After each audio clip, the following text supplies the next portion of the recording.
Good afternoon. Sunday. Another Sunday fun day for reading. Welcome, everybody. My name is Charlotte, and welcome to California Haunts Radio. This is our Sunday reading day where we pick a paranormal themed book. It could be about ghosts, could be about UFOs, could be about alien abductions, you name it. And today just happens to be about a really, really scary alien abduction. My name is Charlotte. I'm going to be your host for the next hour or so. And I'm also the owner of the California Haunts Paranormal Investigation Team based out of Sacramento, California. We are www.californiahaunts.org, but the radio show can be found at californiahauntsradio.com. Okay, so if you happen to be watching from YouTube today, be sure to, and you don't have a subscription to our YouTube page, please do that. And that's that little guy down at the bottom right hand corner. And he's got the Sherlock Holmes hat on, little ghosty with the magnifying glass. That's our mascot. We have more than 250 videos over there that you guys can check out and peruse. And then we're going to start doing some how to videos as well. Anyway, I want to welcome you all. I'm giving about 2 or 3 minutes for others to come in because it is Sunday. And so people want to grab their snacks and sit down and listen. This book I'm going to read tonight, boy, it's a humdinger. And I read it in fact, we just had this gentleman on California Haunts Radio as a guest a couple weeks ago. And I got a hold of him for permission to use the book. And this is probably one of the scariest UFO abduction books I have ever read. And I read the Travis Walton book. I also read Scriber's book, Whitey Scriber. They're scary in their own way. But this one just kind of got me. And I don't think it was so much the abduction that got me. It was the stuff that happened afterwards to these two people.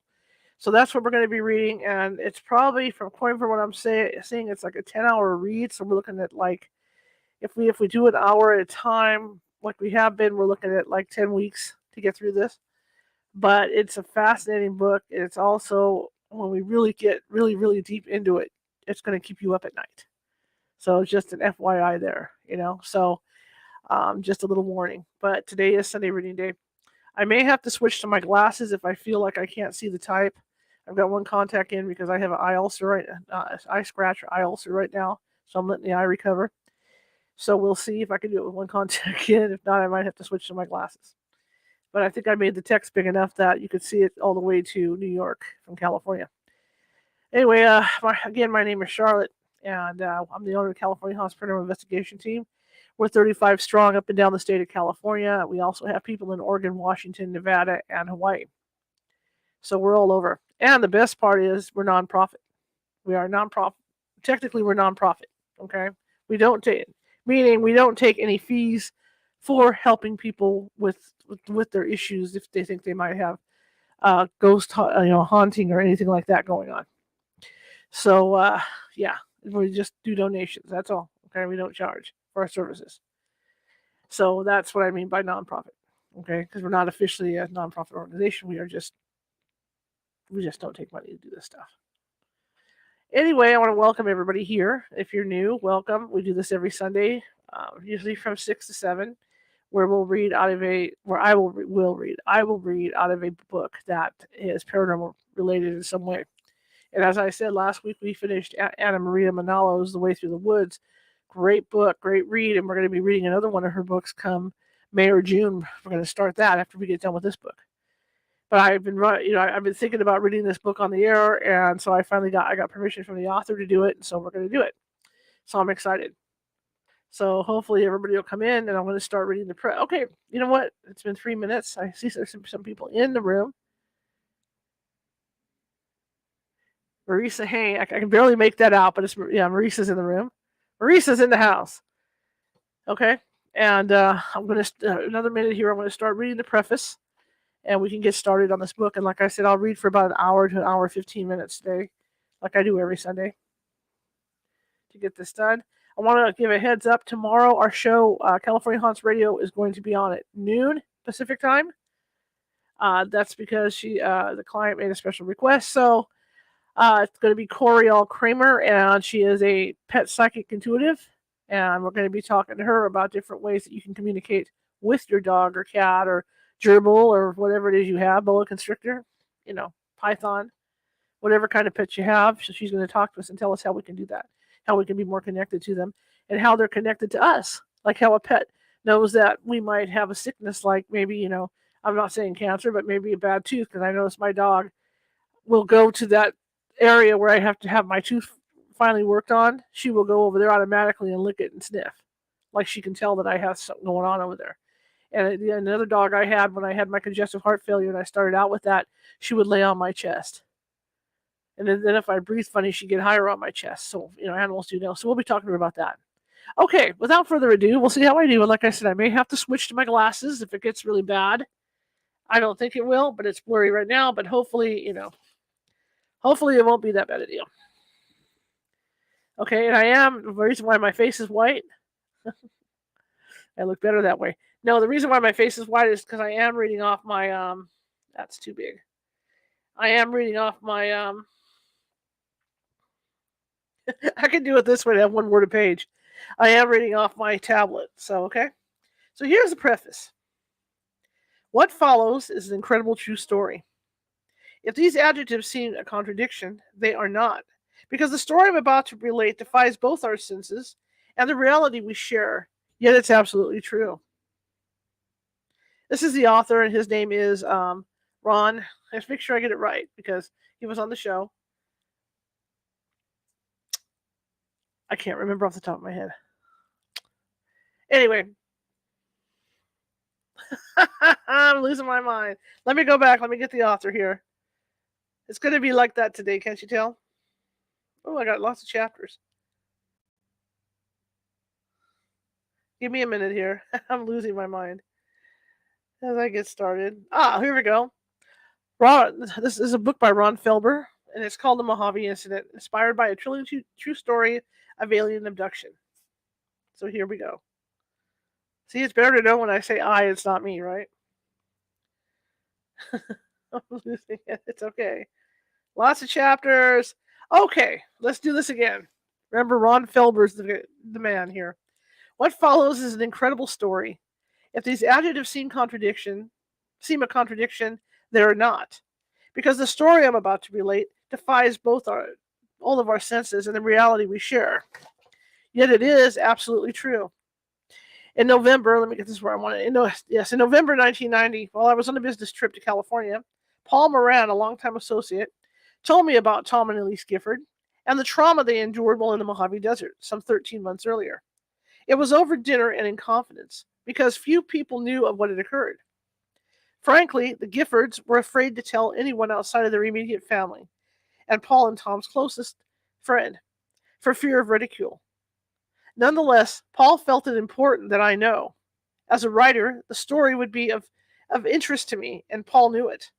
As a friend of the Giffords, he hoped that having someone listen to it and communicate their astounding encounter would aid them in at least coming to grips with the experience. Tom and Elise Gifford are stable, credible individuals. Tom is a 32-year-old supervisor of large construction projects. He is a graduate of the University of Redlands, where he excelled in football as an all-league linebacker in the early 1980s. One's immediate impression upon meeting him holds. Tom is a quietly confident, self-reliant man, the kind of witness any attorney would relish having on his side in the case where the outcome hinged on a single individual's testimony. As a person, Elise Gifford is no less impressive. Like her husband, she is the product of a middle-class upbringing and University of Redlands graduate. Elise is the mother of three: Thomas, age 2.5, Zoe, age 5 months, and Ashley, yet unborn. And Ashley, yet unborn at the time of this abduction. She is gentle, yet strong-willed, particularly when it comes to her family. The more sensitive of the two, Elise, is the recorder of the fine detail, the problem solver confronted on the evening of October 22nd, 1989, with a mystery she and Tom will be forced to contemplate for the rest of their lives. This is their story, a crack in the wall, if you will, that offers the rare opportunity to see beyond this reality into another so startlingly different that it will change the way you view man's place in the world forever.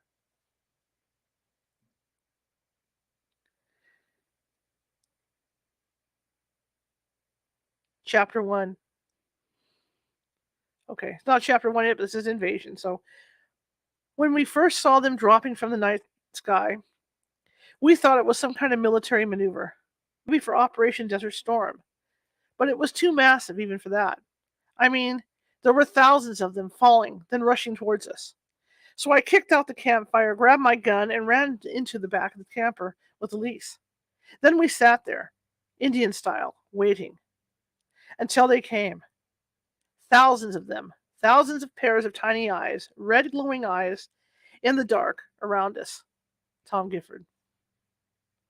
Chapter 1.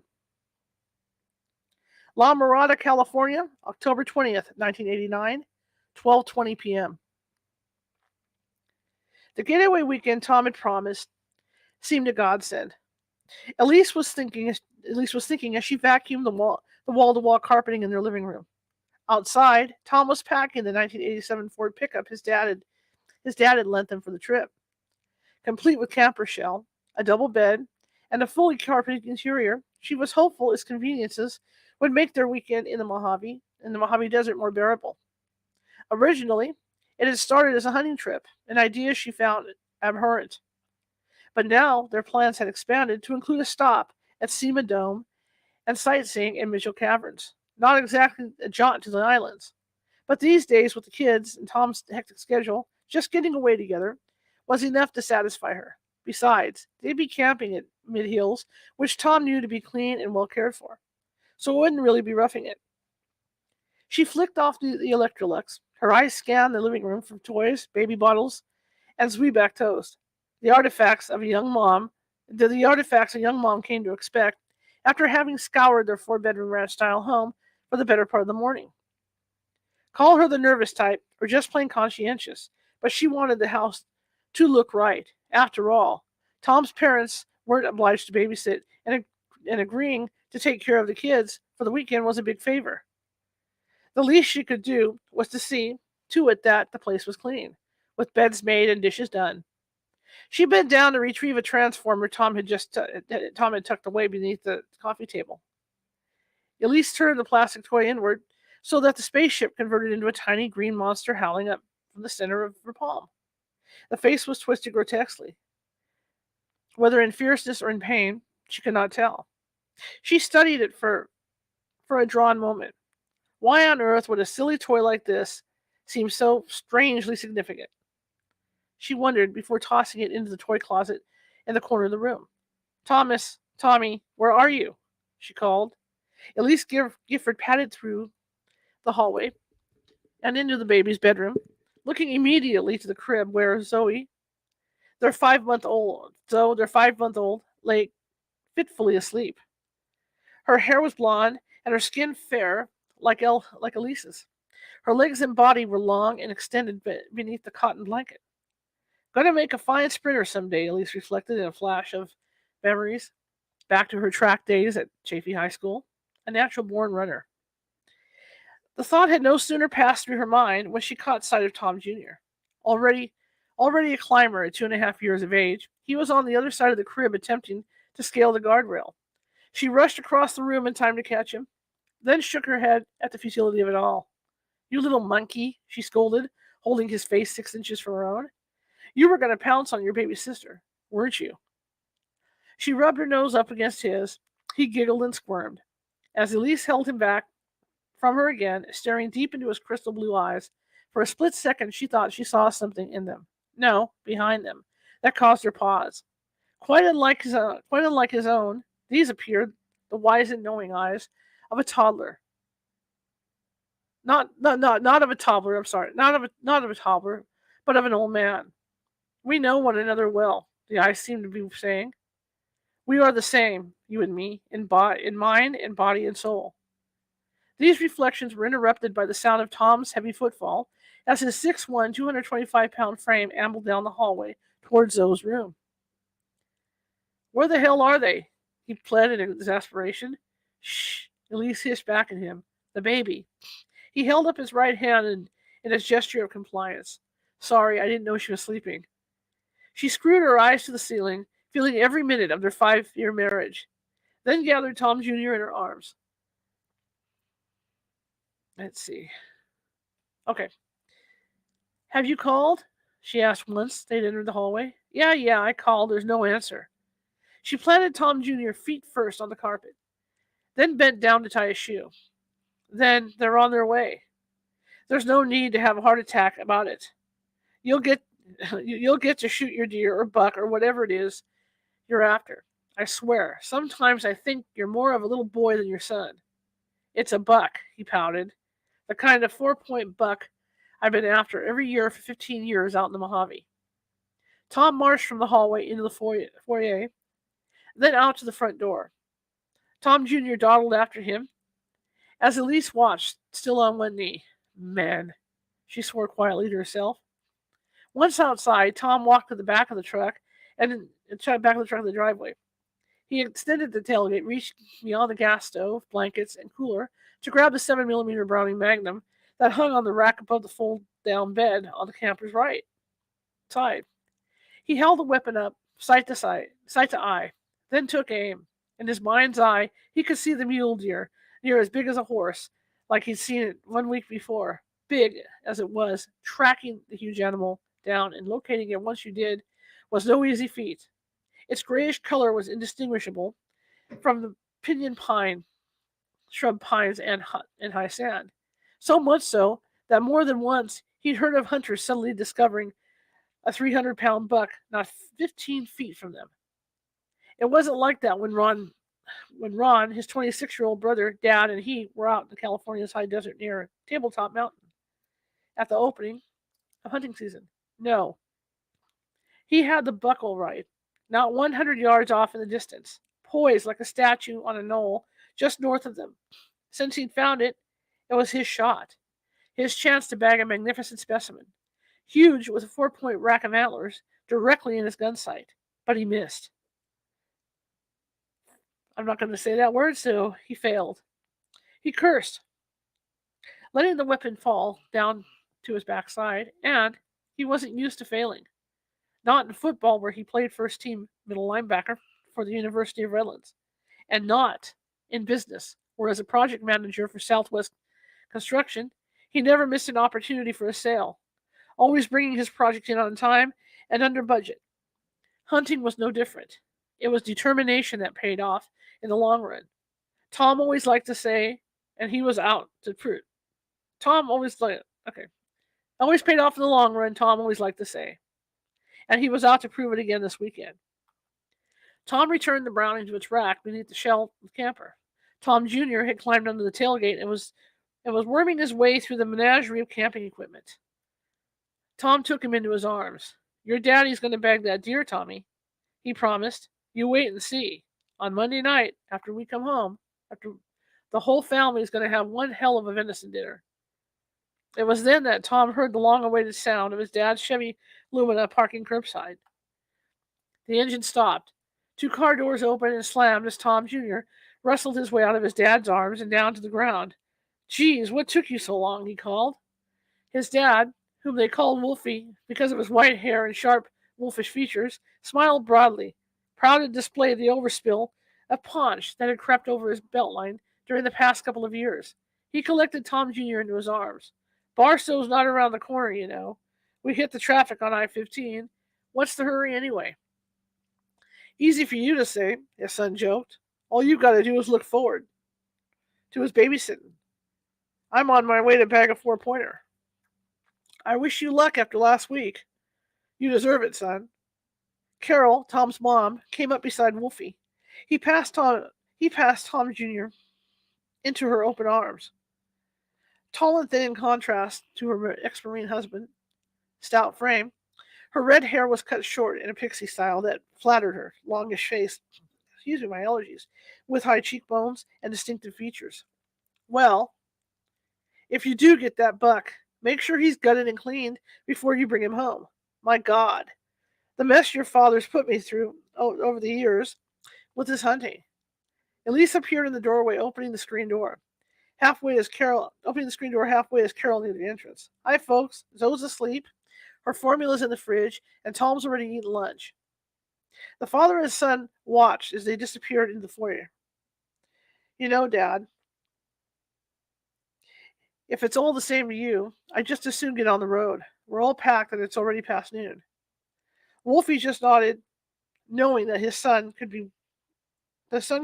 knowing how his son could be once he'd gotten an idea in his head. I'm gonna shift the mic a little bit here because it's driving me insane. So let me do that and I'll up the volume a little bit so I can read. There we go. Inside the house, Elise leaned over the safety rail of Zoe's crib. She kissed the sleeping infant tenderly as Carol looked on from the doorway, Tom Jr. at her side. Come on, Elise, it's showtime. Her husband's baritone boomed from the foyer. She straightened up, then gave her mother-in-law a look of exasperation. Walking from the room, Elise took Tom Jr. in her arms. Now you be a good little boy for your grandma and grandpa. Mommy, go? He asked. Yes, she answered, the uneasiness of moments before returning. Mommy, go bye-bye. 12:45 p.m.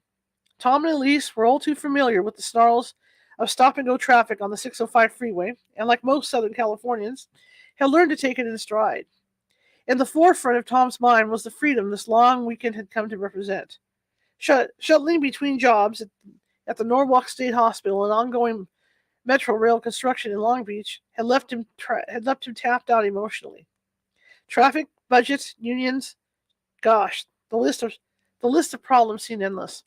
Yet, here he was about to break loose from the tentacles of L.A., way loose to the familiarity and calm of the Mojave. And underlying it all, he thought, a smile of anticipation passing over his lips, was the buck. Totally unlike the day-to-day bureaucracy he became embroiled in with the state and local governments at work, here was his chance to hit the mark, to crack that sucker and take him out once and for all. He glanced momentarily to Elise, who was locked in her own reveries of kids and how she and Tom had finally decided on the trip. It was the Thursday before she had recalled when his parents, who lived in Barstow, offered to babysit for them. They'd gone to dinner at Rosita's, a neighborhood restaurant, when after 2 margaritas, Tom broke the news. The week before, he'd missed the opportunity of a lifetime, he told her, and wanted desperately to go after that buck. What's more, he was leaving this weekend and wanted her to come along. Elisa's first response was no, on principle, because she genuinely disliked the idea of tracking some poor animal through the desert, then killing it. But Tom could be persuasive and felt guilty about leaving her, home for weekends back to back. Point is, it doesn't have to be just hunting, he promised. There's Sema Dome, Tabletop Mountain, Mitchell Caverns. I tell you, Elise, staring down on the top of those mountains is like standing on the edge of the world. No doubt he was right. There wasn't anyone she knew who understood more about the Mojave than Tom. So given the fact that his parents had already agreed to take the kids and that she could use a break from the house anyway, she agreed. Elise gazed from out of the passenger window. They were headed east on I-15. Already the roadside was taking on the tan, barren look of a desert. Nice of my folks to watch the kids like this. Eh, babe?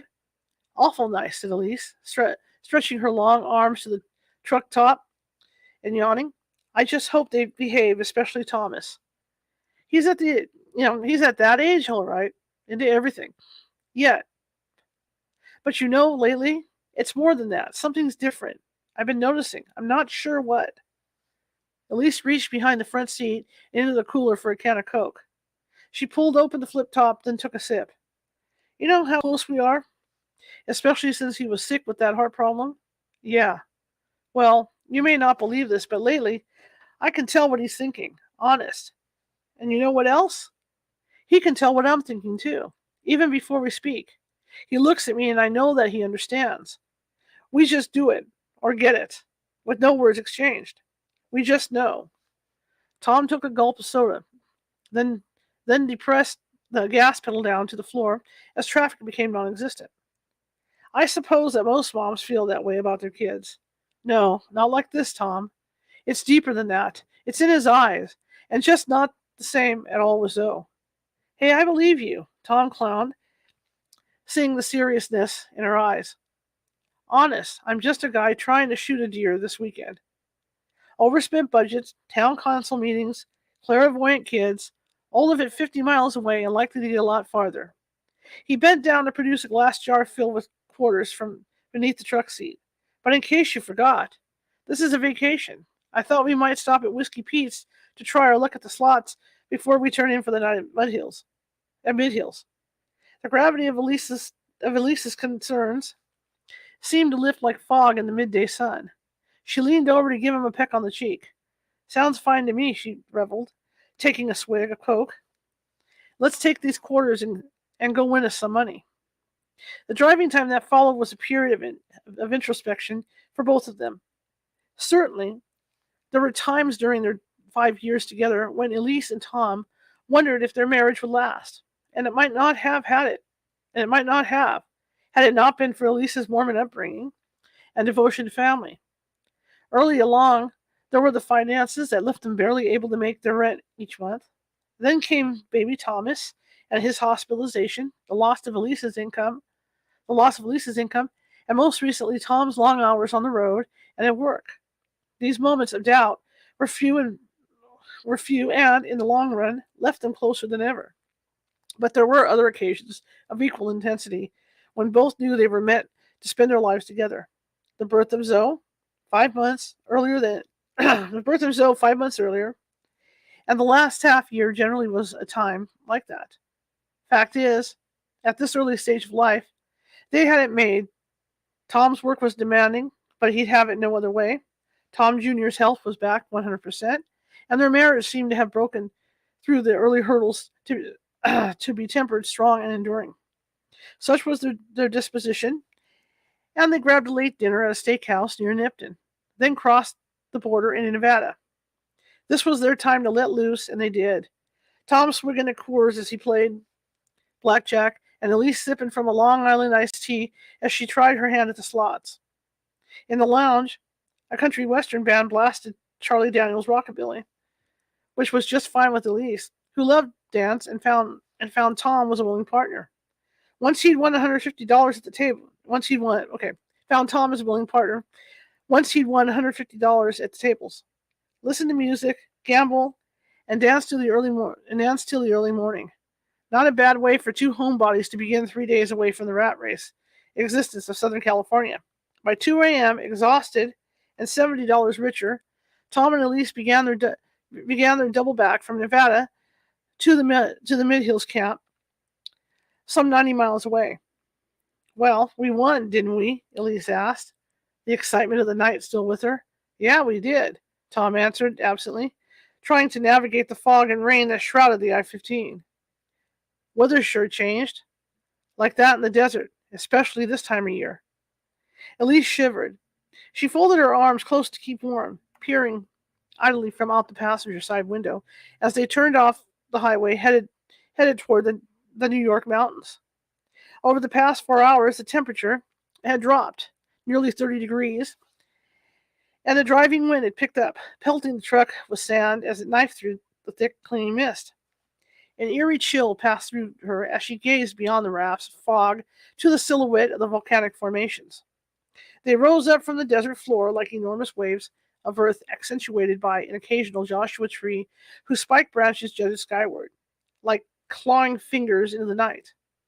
Tom had told her about the mining operations that flourished here in the 1800s and how even now this alien terrain of canyons and craters was the source of cerium, lanthanum, and dozens of other rare earths, with science fiction names related to high-tech superconductivity. Her thoughts were shattered by the screeching sound of burning rubber as she was thrown forward to the dashboard. Jesus, Tom. The truck stopped dead. Sorry. We must have hit a washed-out section of the road. But the fog had stuff to see. How much farther to Mud Hills? Too far to go in this weather. He hesitated. I was thinking it might be best to pull over and get some sleep. By morning, the sun will have burned all this fog off, and driving will be a lot easier. The high she had been on earlier had evaporated, leaving Elise tired and groggy. I suppose, if that's what you think's best. Tom pulled the truck off the canyon road, not 50 feet from the foothills. He exited. then made his way around as Elise climbed into the back of the camper. Lights on, she cleared the bed while Tom surveyed the surrounding area. Tucked as they were off the road and nestled between two granite and limestone mountains, he turned, satisfied they were safe, then re-entered the truck from the back. Elise had already washed with the bottled water and was sitting on the edge of the bed when Tom's bearish frame filled the back of the camper. "I don't know what you have in mind, but I'm sleeping," Elise said as she began undressing. "Fine by me," he muttered, setting an Ithaca 12-gauge shotgun beside him. "I'm too tired to even think about it." He pondered a moment. "But tomorrow," she didn't let him finish. "Tomorrow is another day." Tom got under the sheets. Elise, who was of a different sort, could not retire so easily. Like a cat, she would explain to Tom she needed to get the feel of a place. And so she did, still battling a sense of foreboding that his scene would not quit. She peeked from out of the camper's long horizontal side window beyond the rugged desert brush I'm ahead of myself. Beyond the rugged desert brush along the foothills, her eyes traveled straight up the jutting mountainside to the volcanic peaks that shone like castle spires above the dense fog. She shook her head at the unreality of it all, and was about to comment on it to Tom when she realized he was asleep. She smiled warmly at the sight of her exhausted husband snoring, gun in the ready, her own sleeping sentry. At last, Elise pulled the curtains closed. She flicked off the interior light and was about to crawl beneath the covers when she felt a chilling sensation quite unlike any she ever experienced. She surveyed the camper from gas stove to backpacks to sleeping bags when her eyes fell upon it. The transformer inverted. The howling creature stood staring up at her, cold and stark as a severed appendage. Chapter 2. New York Mountains, October 21st, 1989, 7:30 a.m. Pencil-thin rays of sunlight broke through the clouds, still remaining from the night before. Elise yawned and stretched lazily. From out the back window, she could see Tom was already up and around, kneeling over a gas stove, a pot of coffee brewing. He looked up and smiled. She waved, then opened the tailgate from within. "You look so content, I decided not to wake you. What time is it?" 7:30 or so. "Want some coffee?" She nodded, slipping off her nightgown and stepping into a fresh pair of panties. Tom poured a cup of hot coffee, admiring the beauty of his wife. Her chestnut brown shoulder-length hair, unbrushed and disheveled, seemed sexy. Her body was toned and trim. Her lithe figure nearly returned to the pre-baby days. Still athletic, he thought, a natural beauty. A fact that was driven home to him at moments like these when she was freshly awakened and without makeup. He walked toward the open tailgate, coffee in hand, as she threw on a pair of jeans and a U of Redland sweatshirt. "Have I told you lately how pretty you are?" he asked. Elise took the coffee from him. "Not often enough," she answered coyly, taking a sip. He sat on the edge of the tailgate, feeling a twinge of inadequacy at how busy his work had kept him, and how physically out of shape he had become by comparison. "I know. The job has taken too much of my time. I haven't paid as much attention as I should to either you or the kids." Elise took him in her arms. They embraced. "You're a good husband, Tom. There's nothing I'd change about you." They kissed. She eased backward, then shimmied further into the truck, a flood of emotions rising up within her. Tom, the athlete, Tom, the stoical provider, who tried so hard and asked so little of everyone. This was a good man, her heart was telling her. In a quiet, unsensational way, he was everything she'd ever wanted. Tom lay down beside her. "I love you," he whispered. They kissed deeply, then made love in the back of their Ford camper, parked off an isolated canyon road, miles from anyone in the high desert of the East Mojave. Elise brushed her reddish-brown hair, looking in the mirror, affixed to the curtain rod in the truck. As Tom began to pack up, he pulled a pair of binoculars from his backpack, then grabbed his 7mm Browning rifle, all the essentials to the off-road hunting they were about to begin. He made his way to the cab, hunting gear in hand, while Elise struggled with a tangle of hair. She studied herself in the mirror, finally noticing the transformer she had discovered the night before laying beside their bed. Oddly, for all the impact it had on her then, it seemed forgotten, now and only vaguely real, as if it had been some minor part of an elusive dream. She put the hairbrush down, then took the tiny toy into her hand, as Tom came around again to collect the canteen. "Where did this come from?" she asked, vaguely holding the transformer up for him to see. "Tom Jr. brought it to me yesterday, just before we left." "He did?" Tom, who was paying more attention to his gear than the conversation, looked up. "Yeah, what's the news in that? He's always handing me his toys so we can play together. You know that?" Elise shrugged, converting the space creature to a spaceship and back again as she spoke. "I don't know. It's just that I put it in the toy chest before we left. So he went in and got it while you were with Zoe." "Did he say anything when he gave it to you? I mean," Tom looked at her with a mixture of surprise and annoyance. "He said, 'Spaceman.' Just the kind of thing you'd expect a 2-year-old to say when he hands you a transformer. So what's the big deal?" I I don't know," she stammered, putting the anxiety she felt back in the box of her subconscious. "It's just these mountains, I guess.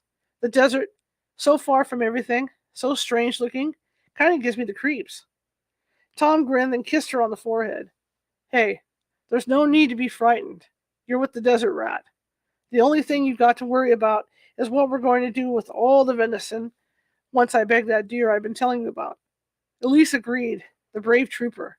She kissed him back, then left the camper, Tom watching as she walked beyond the foothills to the edge of the precipice where she flung the transformer as far as she could. Strangely gratified, she watched as the tiny creature dropped thousands of feet down to the desert valley below. It was gone, she thought, then, gone and out of our lives forever. Within the hour, the camper was making its way along the rugged dirt road between the New York and Providence mountains. The weather was clear and sunny, now a cool 70 degrees, with the air fresh and frothy, cleansed after last night's rain. Tom took the truck over the back roads toward the Mid-Hills camping grounds, off-roading. Hunting off the main roads is Elise. Hang on a second. Yeah, off-roading. Hunting off the main roads as Elise, the scout, peered through binoculars searching for the buck and bighorn sheep. "Is that one?" asked Elise, pointing out some 75 yards north of them. Tom reached for the binoculars, easing his foot from the accelerator. He scrutinized the area as she continued to point beyond the gray-brown desert scrub to a cluster of yucca plants and the shadow of the juniper tree that fell upon it. "That's no deer. It's a juniper tree. Shadows can fool you." She took the binoculars back, then looked as if to confirm his judgment. "Guess you're right," she concluded, putting the binoculars down on the truck seat. "Okay, it all seems to blend, doesn't it? At first, but the desert has as much life in it as anywhere else, just more subtle, with the different life forms all working together to survive." He pointed to another clump of trees and plant life. "Take that Joshua tree. That tree gives shelter to desert wood rats, squirrels, and the like. Birds like shrike and pinyon jays make their nests in its branches. Lizards and desert tourists get protection from the sun and the shade of its base.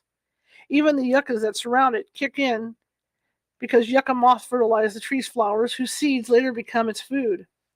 All of it subtle. But there are, if you know what's, but all of it's subtle, all of it's subtle, but there if you know what to look for. So, why do you want to alter that ecology by killing helpless desert deer?" Tom looked at her, bracing himself.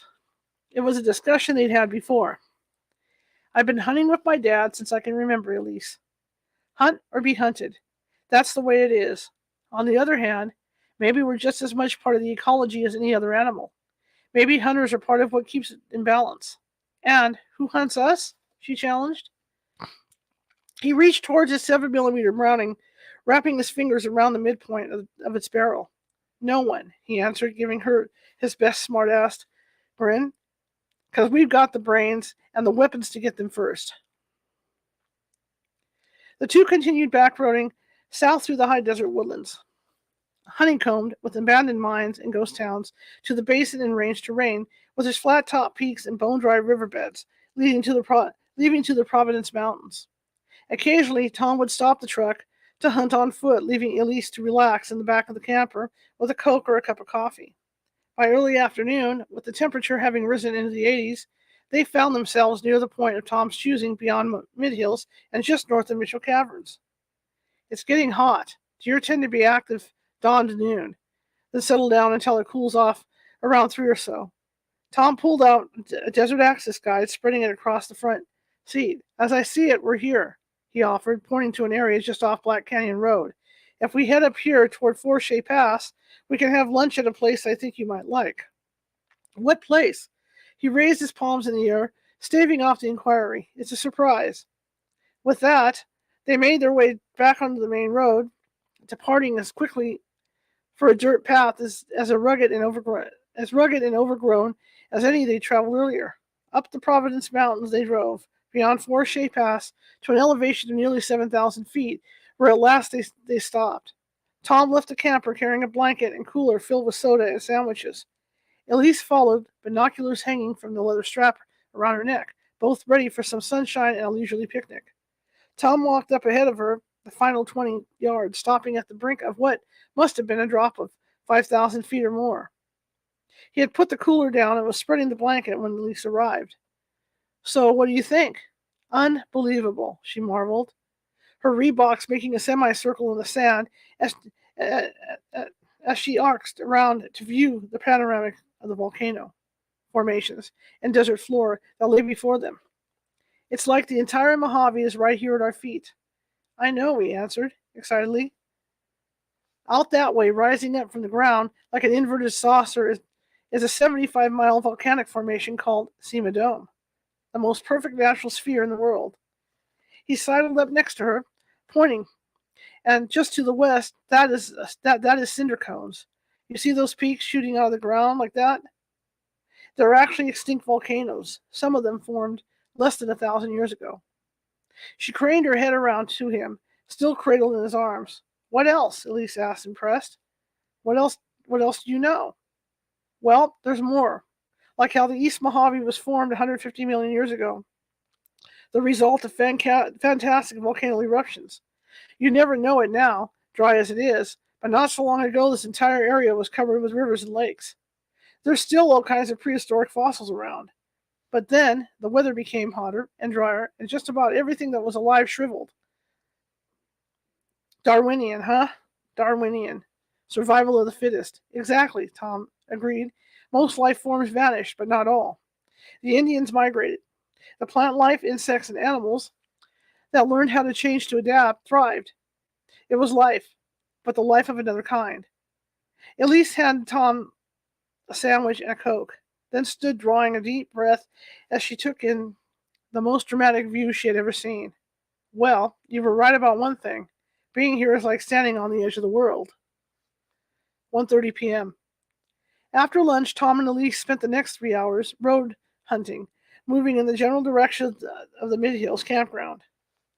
By 5:30, with their prospects for the day fading, they decided to pack it in and prepare to make camp. Far from the 80-degree heat at midday, the weather had again done an about-face, with temperatures dropping back into the 50s and the wind picking up steadily. Sweatshirts and jackets on, once again, Tom took the truck west on the Black Canyon Road. Mid-Hills, so named because of its location between the Providence and New York mountains, was maintained by the Bureau of Land Management. Said to appeal to those wanting to get away from it all, the description seemed an exercise in understatement to Elise as they turned onto Wild Horse Canyon Road. Still, Mid-Hills boasted some of the most distinctive mountain ranges in the Mojave, with a couple dozen well-spaced campsites. Even more important to Elise, there were outhouse restrooms, a convenience she had insisted upon at the outset. Elise's eyes scanned the roadside foliage, stunned at the sudden and dramatic change she was observing. Within a few miles, the terrain had turned from the lakebed desert to woodlands overgrown with pinyon pine and juniper.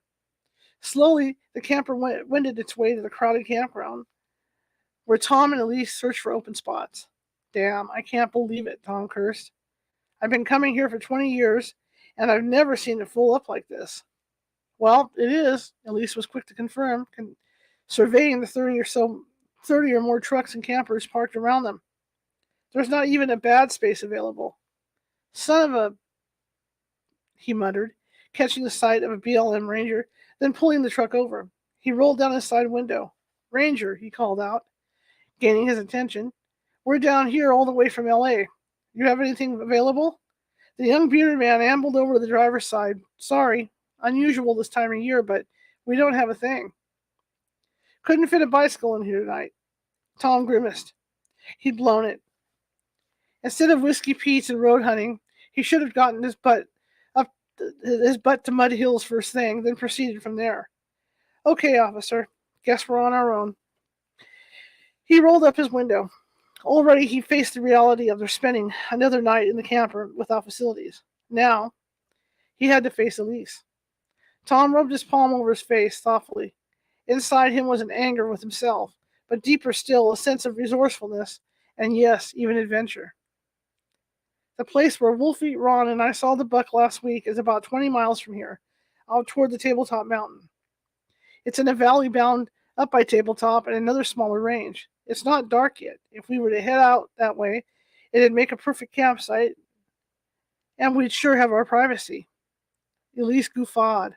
Privacy? My God, Tom, I already feel like we're in the middle of nowhere. It's up to you, but one way or the other, we're not going to be in any campground. Not tonight, anyway. She took a deep breath. Well, you're the desert rat. If you think it's the best place we can find, I suppose we should go. Elise folded her arms tight around her, a sure sign that she was annoyed, Tom noted, and they exited Mud Hills. It won't be so bad. Wolfie and I camp out like this all the time, even your brother, more than once. If you look at it from the positive side, we'll be there first thing in the morning, well rested and ready to go. Besides, I've got a steak and a bottle of wine that'll go pretty well together for dinner tonight. Elise giggled. He put his arm around her as she slid over toward him, and they traveled at a 40-mile-per-hour clip south to Black Canyon Wash. Tom slowed the truck, then took a left onto the rocky crater-ridden trail. Scattered about and separated by hundreds of acres were several ranch houses that Tom had passed during previous trips.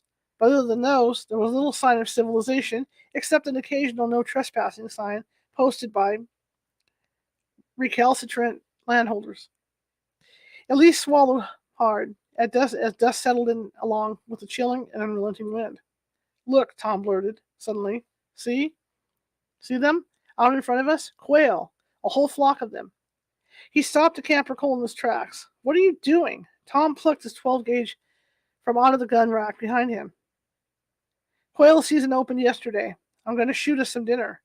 Without wasting a precious moment, he flung open the truck door, jumping out to the roadside as the covey of birds ran for cover. Perfect, he whispered to himself, carefully taking aim. Tom, he heard Elise's voice calling. Tom, his eyes diverted. Please don't shoot them. What? Please, I'm asking you not to shoot them. Deer are one thing, but not them, not these quail. Again he took aim, then watched through his gun sight as they passed out of range.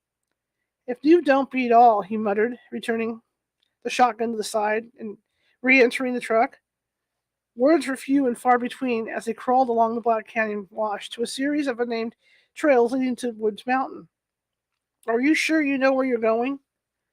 Tom just stared at her. I guess that means yes, he nodded. Well, it looks to me like the last people to go down these trails were in covered wagons. Still no response.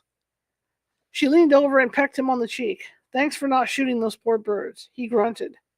I don't suppose I'm here to shoot quail. But I'm telling you now, if that buck comes within 10 miles of me tomorrow, he's a goner. You understand? Understood, she answered unhesitantly, shuddering at the cold and prospects of trekking along those uncharted back roads in the dark. Tom flicked on his headlights as night began to fall, and the radiance of a bright crescent moon became visible above them. Well, it may be a little chilly, but sure clear as can be. Yeah, good thing, too. With those trails in the shape they are, how much farther? Not far at all. As a matter of fact, he said, turning the wheel sharply to the left and stopping at the lip of the woods. The place where we'll be spending the night is right down there. He put his brights on, helping to eliminate the desert basin between Tabletop and Woods Mountains. It's a valley, Elise uttered, a shiver passing through her bloodstream like jagged particles of ice. Yeah, valley, like I told you before. Tom did not notice the strength of emotion in her voice nor the pervasive fear she was feeling. But a queer, unspoken notion passed through her mind as they began their descent down the craggy mountainside. It came from a distant part of her, subconscious, framed in a scene from an old movie she'd seen years ago as a child. To her now, it was as if they were entering the valley of the Little Bighorn. Chapter 3. Behind Tabletop Mountain, October 21st, 1989, 7:30 p.m. Wolfie had made a lot of right decisions in his day, but buying a two-wheel drive Ford pickup instead of a four-wheel wasn't one of them.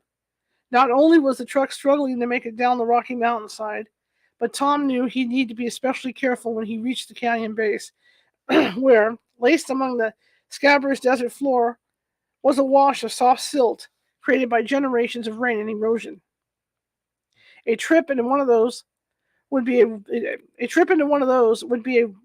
way. He was thinking as they forged their way downward, the piercing rays of his high beams sending droves of small game scurrying for cover. Are you sure you know where we're going? Asked Elise suddenly. What's that supposed to mean?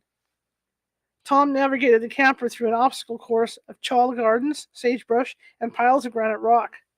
It means that I'm nervous about camping out here all by ourselves, like this. Last night was one thing, but God, Tom, anything could happen to us out here. He pulled the truck into a well-protected belt of high ground near the base of Woods Mountain. With the smaller range to the truck's back, directly facing them some 500 yards across the desert basin, stood Tabletop Mountain, its huge flat-top configuration towering nearly 7,000 feet, like some strangely truncated pyramid. Why would you be nervous? I mean, what could go wrong? Tom switched off the ignition. Elise looked straight ahead to the huge granite mountain, bathed in starlight, so bright you could read a book by it. Rapist, she answered without thinking. Tom winced. You're joking. No, I'm not joking, she blurted, a vague sense of hysteria rising up in her voice. There could be intruders like a motorcycle gang or something. They could rape me and kill you and no one would ever know about it. He started to laugh, but stopped suddenly, smitten by her chilling gaze. Okay, I'm sorry. I know it's possible, Elise, but I'd protect you and I swear you'd be 100. No, 1,000 times more likely to get assaulted in L.A. So what do you say? Let's set up camp, forget about all that other stuff, and enjoy ourselves. Elise's lips contracted into a small, thin slit, as if to suck in and contain the premonition of danger that had haunted her since the weekend began. You're right, she answered in a small voice. I don't know what's been happening to me. I'm so sensitive about everything. Tom dug a fire pit in the sandy ground not 20 feet from the camper, then lined it with rocks while Elise brewed a pot of coffee on the gas stove set atop their open tailgate. The temperature was again dropping. Tom noticed as he collected branches and juniper logs from the surrounding thickets. The campfire would be a nice touch and would keep them warm later in the night when they'd want to snuggle under a blanket, roasting marshmallows and drinking wine. He smiled to himself, considering that picture in his mind.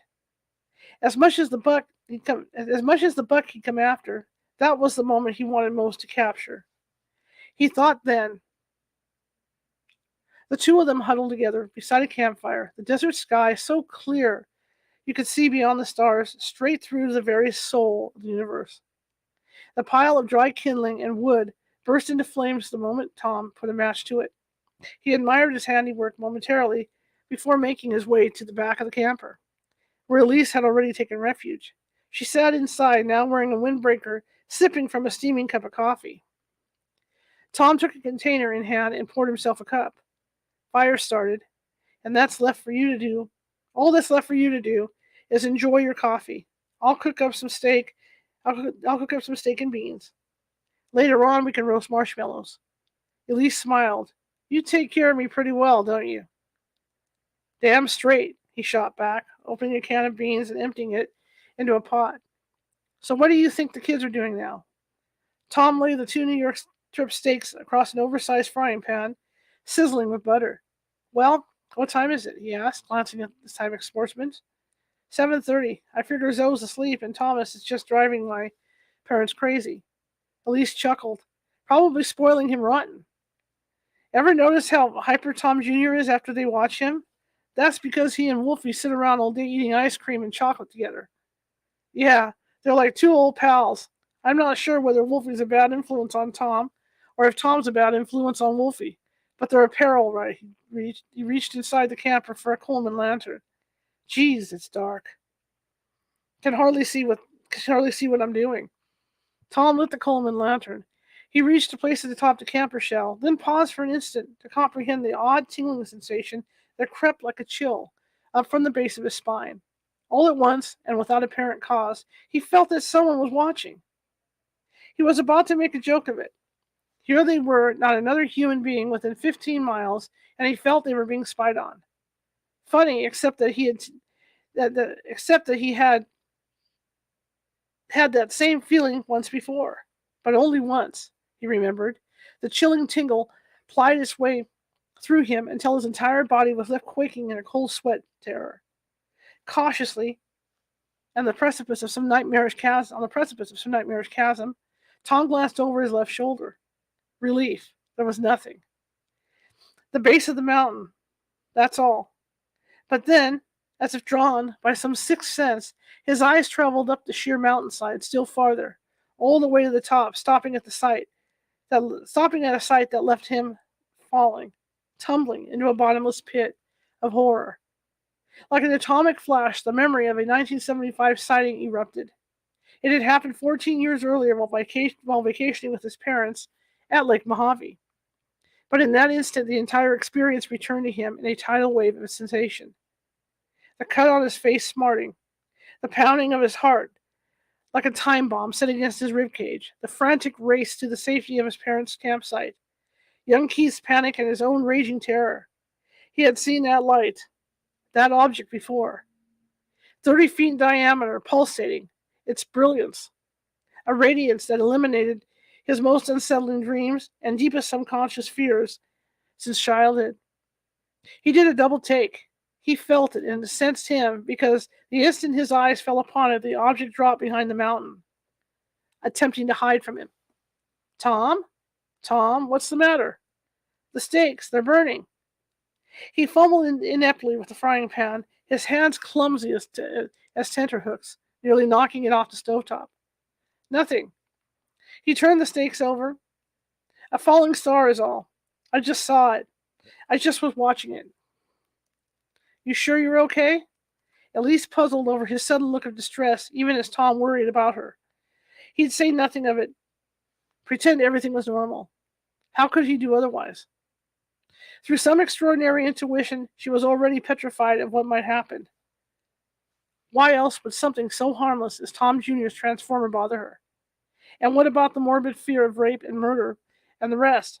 No, it was his place to protect Elise from all of what he was now feeling. Besides, there could be explanations other than an extraterrestrial craft. Maybe he'd imagined it. Maybe what he had spotted was an experimental military plane from Nullis, or another of the nearby bases. Certainly, the least likely of any of these was some kind of spaceship. Hadn't he spent the better part of his adult life trying to forget what he was certain he'd seen at Lake Mojave 14 years earlier? This night, as a married man and father of two, he struggled, in quiet desperation, to convince himself it was all some kind of mistake. Then and now. Furtively, he glanced again to the mountain peak, some 1,000 feet above, but there was nothing further to be seen. Just a sheer granite and limestone mountain, blankly, stoically rising up from the desert floor. Tom collected the steaks onto a platter, then walked to the campfire where Elise had set 2 plates, 2 sets of eating utensils, and 2 glasses on a blanket. He placed the platter near the center, where Elise had huddled close to the campfire, silently knowing what he had seen could not be explained away. More, that behind the woods mountains, some 200 feet from where they camped, still lurked something. It hadn't left and wouldn't, he suspected, though he could not be certain why. He skewered a steak, placing it on the plate in front of her. Next, he served the ranch beans and French bread, then sat down beside her. Not talking much about your buck lately. Did you forget about him? No, I haven't forgotten. Just biding my time till morning, when we start again. Elise savored her steak as Tom opened a bottle of Chardonnay, then poured 2 glasses full. You know, having a meal outside like this is kind of special. She took a sip and then snuggled next to him. I don't think I've ever seen a night so clear. Desert's like that. No pollution, so the stars seem brighter and a lot closer, like its own world out there. And noisy. I always thought the desert was quiet at night, but just listen to all these sounds. They found themselves listening. Indeed, the nighttime desert was a cacophony of dissonance, the steady buzz of insects and rustling of small game punctuated only occasionally by a coyote's piercing howl. Yeah, they make a racket all right. And though you can't see them, there are animals all around us right now. In the brush over there, he said, motioning to their right, near the base of the mountain, and all through this valley. What kind of animals? Asked Elise. Donkeys, coyotes, kangaroo rats, you name it. And don't forget bighorn sheep and mule deer. They've got to spend the night somewhere. My guess is they're here in the valley, not far from us right now. Elise made a face. Rats? Tom tore a piece of bread from the loaf, then tossed it near the foot of the large mesquite tree. Within seconds, a platoon of kangaroo rats was leaping toward it, biting tiny pieces and trying to carry it away back into the sagebrush with them. Elise laughed. For the first time since the night they had spent at the Whiskey Pete's, Elise laughed for the first time since the night they'd spent at Whiskey Pete's. Even Tom managed to chuckle. The gnawing anxiety of the moments before flying from him at the sight of the strange-looking rodents tugging and pulling at the wad of bread. They're not really rats, not the kind you'd find in the city anyway. More like squirrels, except they hop instead of run, like little kangaroos. He took a gulp of wine, then tossed another piece of bread, anxious to gain even these few seconds of respite from the macabre truth he held, but could not yet bring himself to acknowledge. Together they laughed, now as the kangaroo rats leapt and jumped, scrambling to earn their daily bread. Hey, said Elise suddenly, how about those marshmallows? Tom nodded. You get the marshmallows from the truck. I'll get the sticks to roast them on. Tom made his way toward the nearby mesquite tree. He pulled a pencil-thin twig from a branch. Could it be that somehow, some way, he had been mistaken in what he thought he'd seen? His eyes drifted up toward the crest of the woods mountain. He knew in his mind and heart that he had seen something, felt something, unearthly. So why now did it seem so distant? How could he doubt now what he had seen with his own eyes such a short time ago? Tom? Elise called from the bedside campfire. His head jerked away from the mountaintop, as if his eyes had been glued to it. I'll be right there, he replied, regaining his composure, then briskly walking toward the campfire. He handed her a twig. She put it through the center of one of the marshmallows, then placed it over the fire. Tom followed suit. You must know a lot about the stars, she said, looking out into the ebony sky. What was Wolfie working at Goldstone for all those years? Wolfie's an electrician at the tracking station, not an astronomer. But I know a little. It's a hobby of his that kind of rubbed off. Do you know the constellations? Like Ursa Minor, Orion, and all those? He took his brown marshmallow from out of the fire, then nipped at it. Yeah. Some Wolfie, my mom and me used to make a game. Hang on a second. So sorry. Some Wolfie, my mom and me used to make a game out of it. You know, like out there. He said, pointing across the valley over the top of the tabletop mountain. To Aries, What constellation is that? Elise studied the grouping of stars for a moment, the glow of the blazing campfire illuminating her face as she shook her head in the negative. I don't know which. That's Aries, the ram. See how the stars connect? You've got to use your imagination, but it's there. Well, it doesn't look like a ram to me. Sometimes the stars don't look anything like what they're supposed to be. In ancient times, people thought they were fixed in the ceiling of a dome with humans at the center. So they'd used constellations as symbols to remind people of some significant event or an important king or something. Like Leo, the lion. The constellation doesn't look like a lion, but when it was named, the summer sun was in that part of the sky, and the heat was fierce as a lion. Get it? Elise pointed to the northern sky. Which is that? I'm not sure. Pegasus, I think. Elise popped the marshmallow into her mouth. How about that? She asked, pointing beyond the horizon. That's Algol, the demon star, part of Perseus. Algol is the biggest and brightest because it's a double star. If you had a telescope, you could see the two of them revolving around each other. Elise turned to her left, eyes rising to the sky above. Woods Mountain. Well, if that's a double star, these must be triples because they're a lot bigger and brighter than that. Tom chortled at Elise's sense of wonderment. Starstruck as a child, he was thinking as he twisted around to his left, then gazed into the horizon, just above the 1,000-foot mountain. His sense of shock was physical. Like a deer he had once gutted, he could feel the cold steel of a hunting knife splaying him open from sternum to crotch. In the sky, some 200 yards to the right, straight up and set like diamond studs in the ceiling of a dome, were 9 objects, shining so intensely they created daylight around them. What are they, Tom? Asked Elise naively. They can't be stars, can they? Tom squirmed. It was as if someone had knocked the wind out of him. His face was sheet white, and his hands were shaking. Weather balloons, he bluffed, citing the first explanation that popped into his mind. Elise's face twisted with skepticism. But look, she exclaimed, pointing excitedly. They look like mylar. So, see how shiny? And they must be connected, she uttered with a sudden sense of awe. Because they're moving together. Like pearls on a string. That would fit, Tom lied in a hollow voice, ringing with terror, as his eyes riveted to the black ceiling sky. He could feel its presence forming, like some hideously misshapen figure at the outer fringes of his consciousness. They were back, he thought, and his guts were hanging out of his wide-open belly. Maybe they're balloons connected by some kind of wire or cable. Elise shook her head, no, even as she said yes. Well, okay, you're the desert rat. But they don't look like weather balloons to me. Tom walked to the back of the camper, eyes never diverting from the 9 glowing orbs. He poured himself a cup of coffee, then walked back to the campfire, where Elise still sat, sipping wine and watching.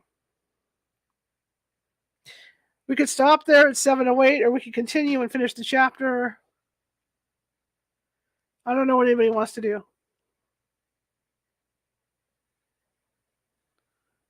Let me see how far I have to go.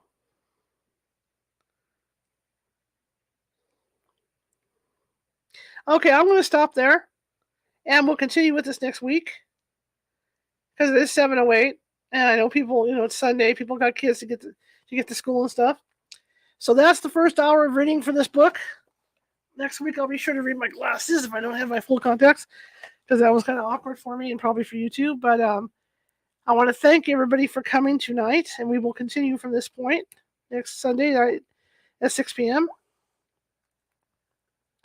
And again, tomorrow, California Haunts Radio will be on at noon, and the replay will be available for anybody that misses it. But we'll be on at noon tomorrow with Coriel Kramer to talk about animal connections.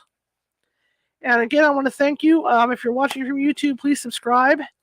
And I will see you tomorrow. I will see you tomorrow at noon. Have a good evening, guys.